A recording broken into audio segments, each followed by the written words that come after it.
We're all falling and we need a place to hide. A safe place somewhere in the woods we can start a fire. All we know is what will be our home. We will stay until the break of dawn.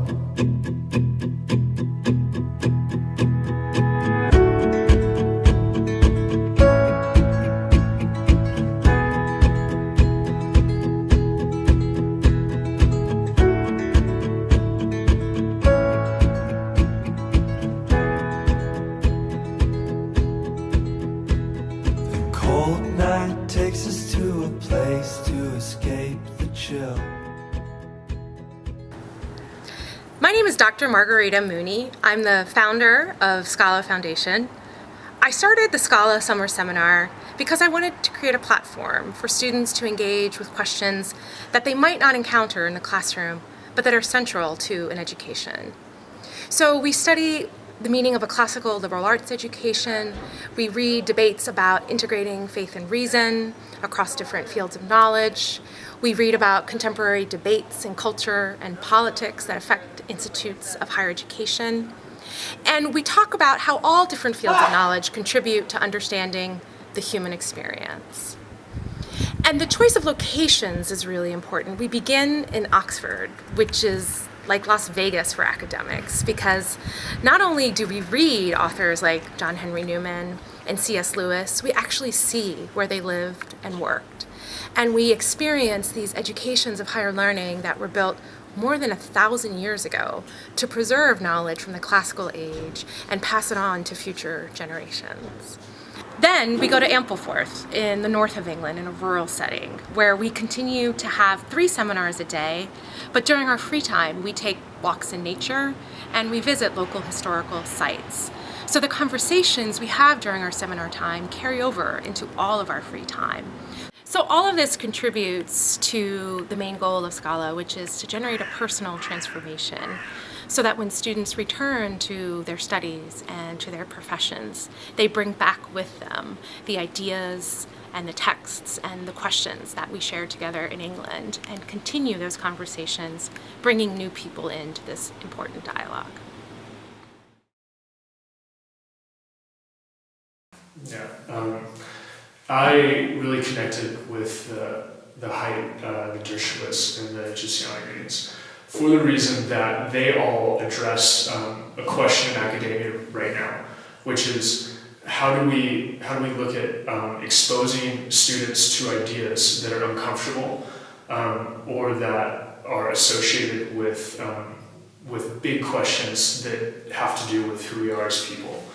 And these authors spoke to, one, the need to move people through a change process, but also identify the resistances to a change of thinking.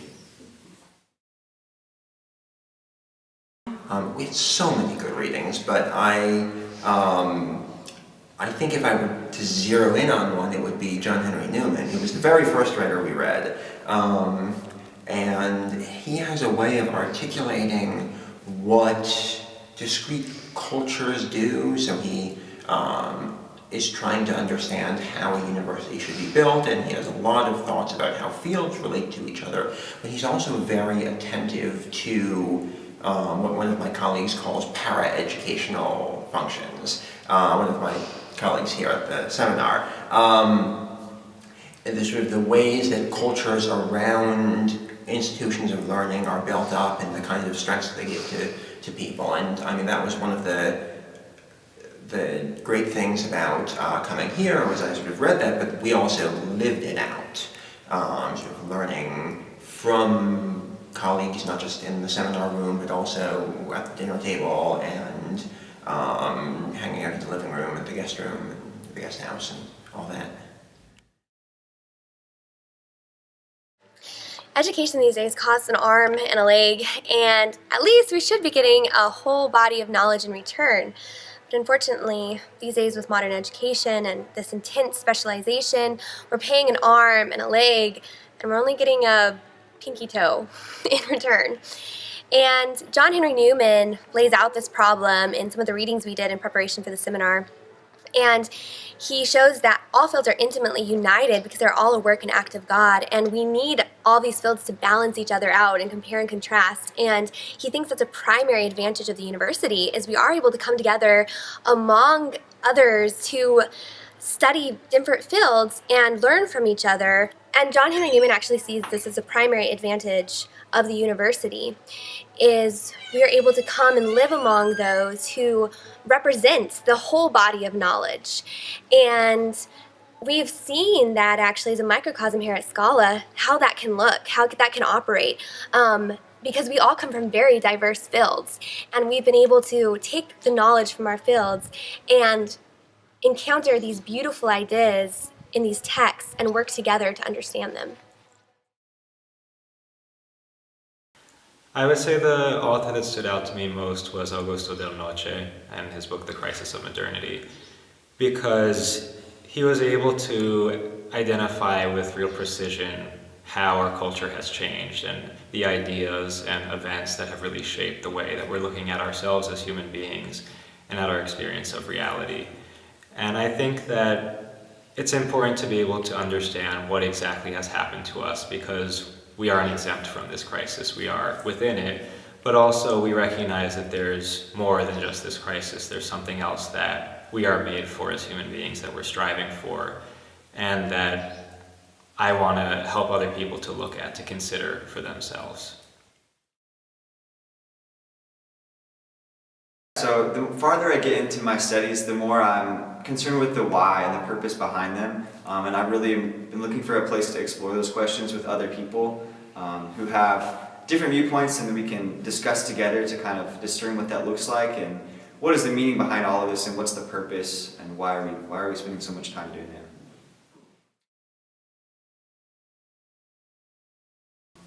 I think the most impacting articles came from Jacques Maritain. And I mean, he was influential in the formation of the Declaration of Human Rights. And he saw the importance of mystery. He was a man of faith, but he understood that human agency was really important in engaging a pluralist society, mixing faith and reason in a way that was helpful to humanity.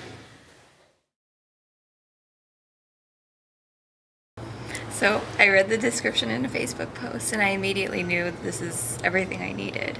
The past 2 years of my studies, my senior year of undergrad and then my master's program, kind of made me feel in crisis, because I felt like my search for knowledge spiritually and academically were diverging, and like a part of me was dying and continuing to live in that bifurcated state. So when I saw that this was about integrating all the different components of your life, I knew that that's what I needed. And so going forward, this will have immediate benefits because I have to finish my dissertation within the next month, and so this is the mindset I need to bring into that project.